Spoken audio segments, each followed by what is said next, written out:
Greetings. This video is designed to educate the viewer on innovation as it relates to management today.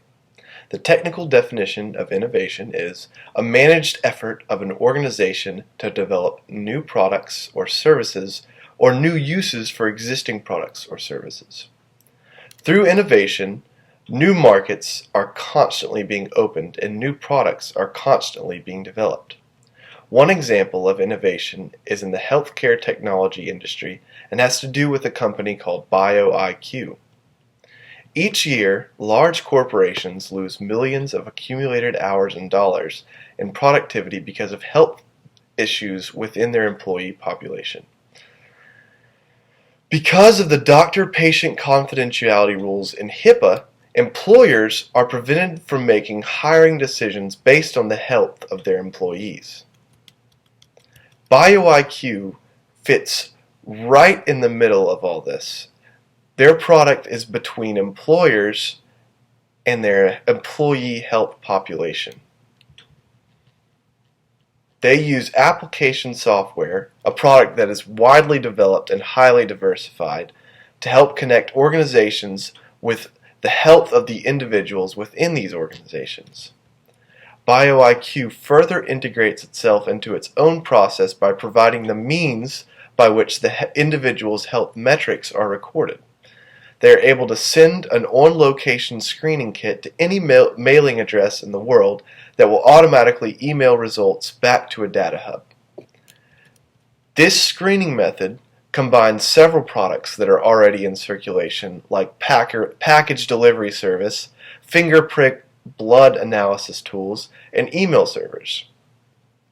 So, BioIQ essentially uses a handful of tools that already exist to connect employers to their employee health population, measure health statistics of an organization, and achieve results in wellness and productivity within that organization.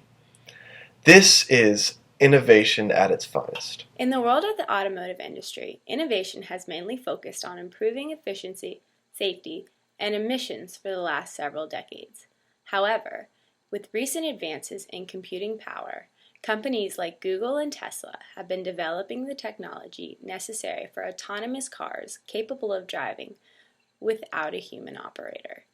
This sort of technology has the ability to be a massive disruptive innovation in the transportation industry. Although desirable, it is unlikely that autonomous vehicles will succeed as consumer vehicles for quite some time due to the high projected initial costs. Rather, it is likely that they will be adopted as a large-scale commercial fleet vehicle, replacing things like taxis and semi-trucks for long-distance transportation of goods.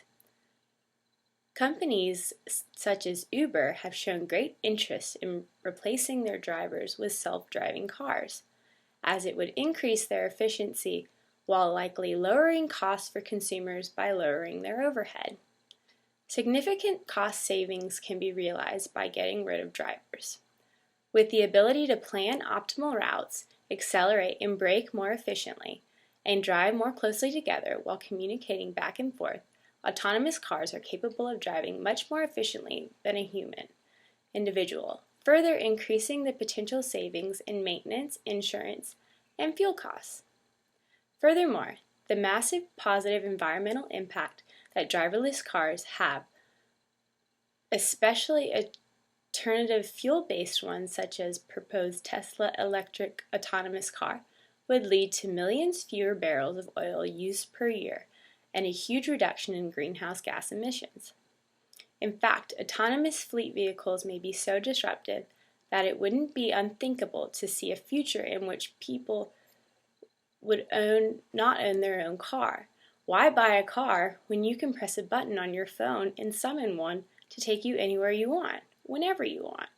I'm going to be talking about innovation in the insurance industry, and I'd like to start around 2007 or 2008 when the economy took a downturn. So companies were looking for ways to increase efficiencies, cut costs, while retaining valuable talent.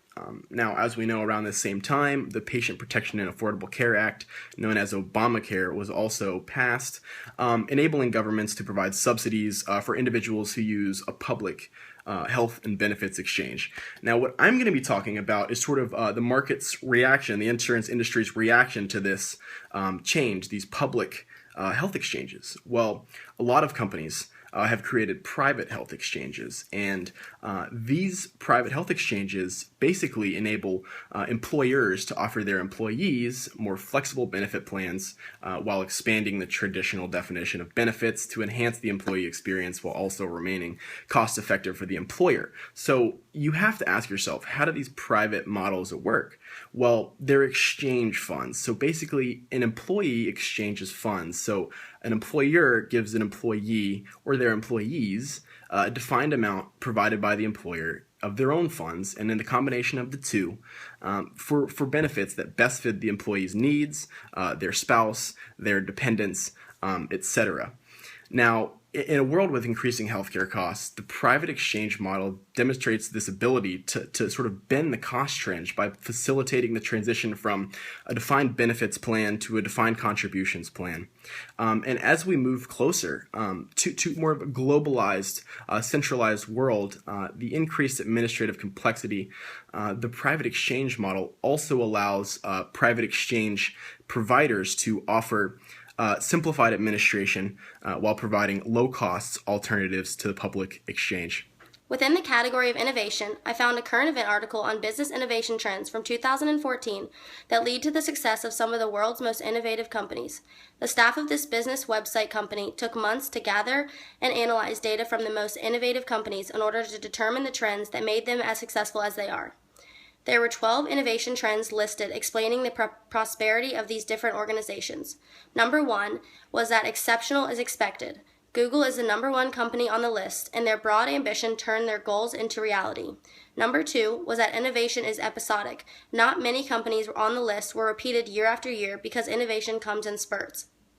Number 3 was that making money does matter in innovation. Good ideas are captivating, but the best businesses are self-sustaining.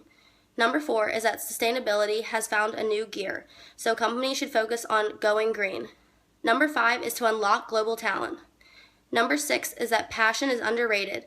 Companies that can tap into a genuine fan base can be more powerful. Number 7 is that conflict is not required in innovation. Number 8 is happy customers make a happy business. For example, Uber made getting a cab easy, not a pain for customers. Number 9 is software beats hardware. iPhone is a great example of a company who succeeds in this. Number 10 is that if a product has made in China on it, that is a compliment because China's quality in products is increasing more and more these days. Another example of how Apple is such an innovative company is expressed through number 11. Apple is the biggest winner in the app economy. And finally, number 12 is that dreaming big is not a folly. It is absolutely required in order to successfully innovate. These 12 trends are the reasons for success within the world's most innovative companies. Though there are a lot of benefits to innovation, there are always two sides to the same coin. Bain, Scott, and Riley's articles highlighted the good, but as Melanie pointed out, there are always drawbacks to every innovation. One such example of innovation that may have a negative outcome has to do with the huge success of Dropbox. Dropbox was an innovator of large cloud data storage a number of years back. They might not have been the very first cloud system, but they were the best, and they certainly took it to the whole nother level. Their success was great, but what of the company now? In this day, there is a huge competitive market for cloud storing, and many companies are trying to cut costs to be the best. This has caused the need for Dropbox to expand aggressively, while at the same time trying to keep their spot on top. This situation seems like a good thing, but underneath this has caused a lot of problems for the company. Controlling and managing a workforce 3 times as large has been a huge ordeal and has caused many challenges for the internal human resource team and other managers. Not to mention the amount of bureaucracy that they have to go through to get anything done on such a large scale. On top of all this, Dropbox cannot just stop innovating. They need to continue in order to not only retain, but also to gain new customers in the large influx of potential and maybe even better competitors. Thank you for watching, and we'll see you next week.